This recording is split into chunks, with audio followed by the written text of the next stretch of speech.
at the time. Given that The Sopranos is a show about a mob family, no doubt there will be carnage, violence and murder. There were numerous characters in the show who were psychopathic and murderous, and though through every episode to verify this, but apparently there were 62 deaths on screen in the show. The lowest was in season 4, which had 10 deaths, and the highest amount was in the final season, which had 28. Makes sense, as season 6 is essentially the length of 2 seasons and contains some of the most violent storylines, such as a mob war erupting between New York and the glorified crew of Jersey, which saw numerous people taken out. But have you ever wondered who exactly had the highest kill count?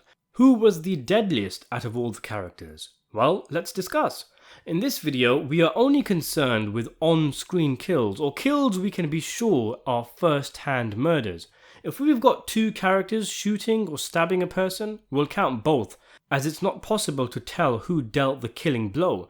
So you won't be seeing the likes of the Terminator Old Man Bacala at the top of the list, as he may have had a reputation for murder, but he only killed Mustang Sully and Sully's friend on screen, and we don't have details of the other people he took out. Murder in this show, so it may be surprising to learn that the guys at the lower end of this list only have 2 kills each, but there you go.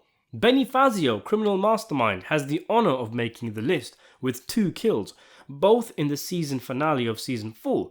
First appearing in season 3, Benny becomes an underling of Christopher and takes out 2 drug dealers who were supposed to carry out the hit on Lupertazzi crime boss Carmine Sr., but the hit was cancelled, and Tony wanted to make sure news of the supposed hit never leaked. A parade float also makes its way to the list, as Vito Spatafore also killed 2 people. He shot his cousin Jackie Jr. in the back of the head as part of a planned hit after Jackie's card game robbery gone wrong.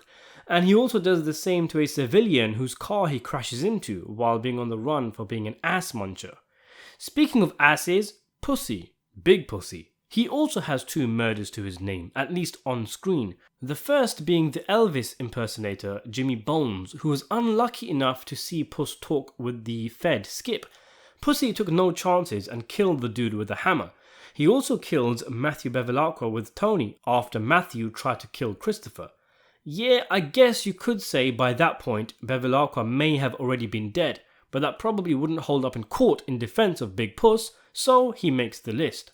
Tied in 5th and 6th place are 2 characters you might not think about when it comes to the biggest kill count. I mean, they weren't the first to pop into my head when I was thinking about who'd make the list.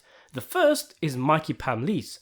Who knows how many more kills poor old Mikey could have gotten if he didn't suffer from fuckface-itis. But when he wasn't sleeping with his boy, Mikey was taking out Brendan for his truckjacking, throwing a drug dealer over the Patterson Falls for giving drugs to a kid, and he then kills mobster Donnie at the behest of Junior for making a bad joke.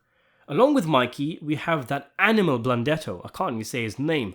Like Mikey, his stay on the show was short but impactful, as he has 2 kills which cause massive dysentery in the ranks between Jersey and New York. He takes the contract on Joey Peeps amid the New York power struggle, and he later whacks Billy Leotardo as revenge for the murder of Angelo Garepe, failing to kill Phil Leotardo in the process. He also takes out a hooer who happened to be with Joey at the time of his passing. On to the top 4 now, and surprisingly, seeing as though he is Tony's consigliere who spends a lot of time sitting in a chair more than anything else, is Silvio Dante. But Silvio was never one afraid to get his hands dirty when needs be, which is why he sits comfortably in 4th place. Silvio's CV includes 3 rats, Jimmy, Pussy and Adriana, the last of which is perhaps the most devastating hit in the entire show. Now I know you might say here, well, Adriana's death wasn't technically on screen, but we all know what happened. It wasn't as if she crawled under Silvio's ass for warmth. The off-screen element of her death was more of an artistic choice, but it's clear he killed her. What's a little less clear is the death of Fat Dom. Sil hits him first, tells Carlo to hit him, but you can make out him saying Carlo no when Carlo moves to stab him. So should this count as a Silvio kill? Well, what sways it for me is that after Carlo has had a few stabs, Silvio then jumps back on Fat Dom after letting go, so he definitely committed and took part in the murder. Silvio's final murder was Bert Gervasi, who was playing both sides of the families and was planning to put his lot in with New York. Silvio's kills appear to have a theme to them, people who went against this thing of ours, either through betrayal or disrespect. It's fitting, seeing as though Silvio was a character who was always loyal right till the end. On to the top 3 now, and in third place with 7 kills we have Christopher Moltisanti. Chris's inclusion should come as no surprise. He was often involved in the thick of things and was a great shot with a pistol. He is the first major character to have a proper kill, murdering someone in the pilot to settle a dispute. He also took out one of the 2 guys who tried to assassinate him, Sean, murdered the cop that may or may not have killed his father, kills Mikey Pamlis along with Paulie, shoots Carlo and Dino, 2 of the guys who robbed the card game along with Jackie Jr., and after a fit of rage shot his friend JT Dolan. In second place, it's the big man himself.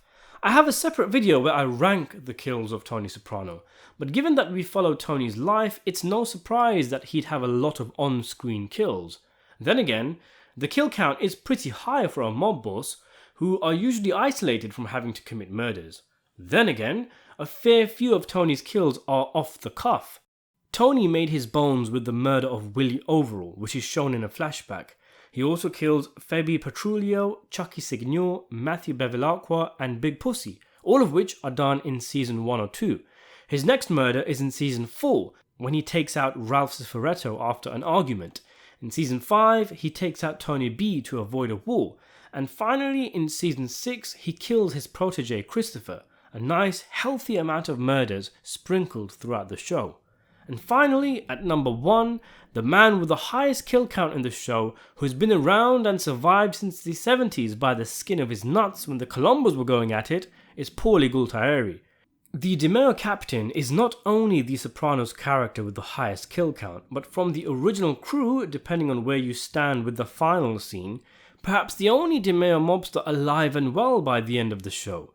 He is likely to have killed even more people off screen, but first-hand deaths attributed to him include Sonny Pagano, his first ever hit back in the 60s, Gallegos, a Colombian drug trafficker, 2 Colombians during a robbery, Mikey Pamlis, Big Puss, the waiter who unwisely starts on Paulie and Chris, and the Russian Valerie, if you of course want to count Valerie as a death. And then there's that malignant cunt Min Matrone who Paulie suffocated. So that's 8 people in total, if you're counting Valerie, who may have died from his wound when Paulie shot him, unless you count an alternative unfilmed scene where Chris sees a brain-damaged Valerie sweeping up somewhere, a scene that was proposed by writer Terence Winter, but David Chase was against the idea, as I talked about in a previous video. Now, if we're not counting Valerie, seeing as though we don't know if he died, and if you want to be really anal and not count Pagano, as he's only ever mentioned and we don't see the hit, and if you want to be even more anal and not count one of the Colombians because he had already been shot numerous times before Paulie stabbed him, then that would actually put Paulie behind Chrissy, and means the man who has the highest kill count in the show is the big man himself, Tony Soprano. So there you have it, the characters in The Sopranos with the highest kill count. Were there any that surprised you? Do you think I missed any? Who do you think should actually be at the top, Paulie or Tony? Let me know in the comments below, subscribe to the channel, and thanks for watching.